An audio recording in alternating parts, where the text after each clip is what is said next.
As I opened the box to the Ninja V, I couldn't help but to think Atomos has nailed it.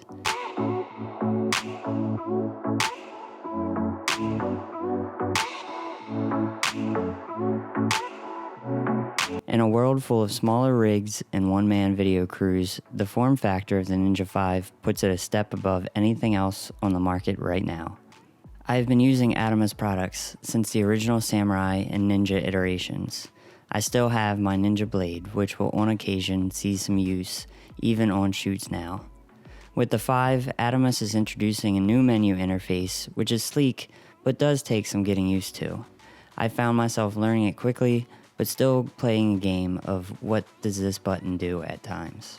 The screen itself maxes out at 1000 nit brightness, which is a little bit less than its bigger brother the Shogun Inferno, as well as the even bigger Sumo, both having a 1500 nit screen.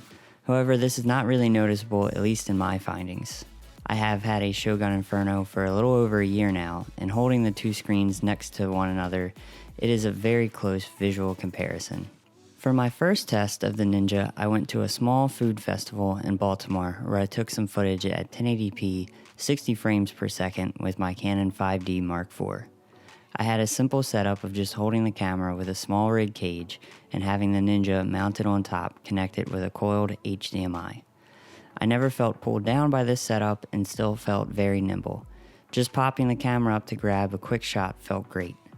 The one thing I noticed with this setup was that as I walked around the water's edge, the HDMI cable would jostle a little bit and I would get a no input signal. However, this isn't really a complaint about the Ninja as much as a nitpick of the state in which HDMI inputs can be a bit finicky. My next round of testing was having a proper shoulder mounted setup with my Canon C200. I have a whole small rig cage built around my C200 with a very locked down monitor mount. At no point did I have an input issue with this setup, and I found the Ninja held up amazingly. I filmed with the camera at a 4K resolution at 24 frames per second. I've been filming a documentary for a local nonprofit, so we worked around a small classroom environment picking up B-roll. The Ninja looked great again, and I had no issues at all. Now at this point, I would like to mention that in both tests, I left the Ninja running for the extended time of shooting and did not get any kind of overheating issues or warnings. It got a tad warm to the touch, but the ventilation is great in this monitor. The way the battery life works is also great. The 2 batteries I received with the power accessory kit just ran and ran. They are both brand new, but I got well over 2 hours on a single NP F750 battery pack. I even busted out a battery from my Ninja blade, which has seen a fair amount of use and got about 45 minutes non-stop on it. This is the smaller NP F570 battery. My next testing point was with my Sony A6500, which while having some strange quirks, worked great. In normal HD, the monitor triggers like it should as I hit the record button in camera. Simple enough. However, then in 4K, the HDMI does transfer the resolution into the monitor, but when I go to hit record, I've found this just blanks out the monitor. So the workaround here is to simply have the camera run and trigger recording straight off of the Ninja itself. I could be missing a step, but even after rooting through the menu, I could not get the camera to trigger recording on the Ninja while in 4K resolution. My last testing subject camera-wise was my Canon C100 Mark II. After a little menu digging, I was able to get the camera triggering the recorder easily. As along the lines of the 5D Mark IV and C200, once the proper settings were maintained, pairing things up was a breeze. Not really much else to report there except for look at my dog Lexi. I also picked up the Angelbird Atom X SSD Mini to fit the smaller form factor of the Ninja, and this is a must-have for sure. You can certainly use old SSD drives from your Shogun or other monitors, but you get this annoying overhang from them and it just makes it look kind of clunky. Once you get the SSD Mini, it sits back, has a great look, and records perfectly. Some small nitpicks at this stage of testing would be minor, but I would not be thorough if I didn't mention them. For one, turning the monitor on and off is kind of a pain. Holding the button down to power off is nothing new for these recorders, but with this one it feels like you have to do so a few seconds more than other models.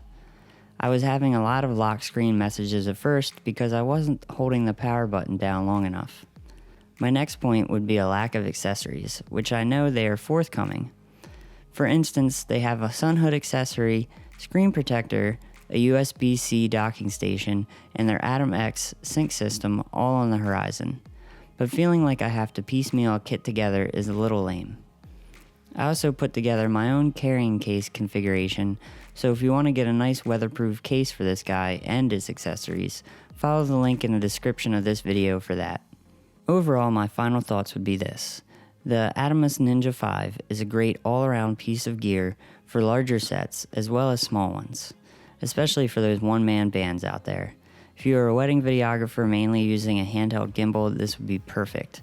Or if you are a director on set looking to have an awesome personal monitor, this is a solid choice. And even if you're a gamer looking for a way to capture gaming footage, again, this is great. The only real reason not to get the Ninja V is if you already have a Shogun Inferno or perhaps even the Sumo, and you aren't worried about the heft or the weight of your setup. If you're in a situation where having a bigger monitor is all you need, then don't run out and grab this guy right away. But for anyone who wants an awesome piece of tech that will push your videos to a better level and also don't need bulk, then look no further than the Atomos Ninja V. Thank you so much to everyone for checking out this video and my review. I am in no way paid for these opinions and they are my own. I purchased the Ninja with my own money and have been a loyal Atomos user for years now, so just wanted the chance to show my support. If you like my videos, please like, comment, and hit the subscribe button to keep up to date. Have a great day!